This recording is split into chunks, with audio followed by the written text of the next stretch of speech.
Welcome to Maverick Fish Hunter Handlebar Bag Installation Guide. Here we have the handlebar bag strapped over the console, steering wheel console, Velcro, very quick to install.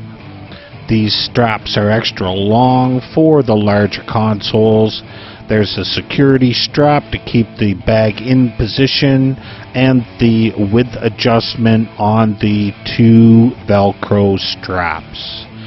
On top of the bag we have a pouch for licenses, lures, anything small and flat. Then you have your main pouch bag area, sunscreen, sunglasses, lures, pliers, hats. Then you have your front pouch. I actually keep my pliers in this area for removing hooks and any lures that I plan on trying on my day on the water.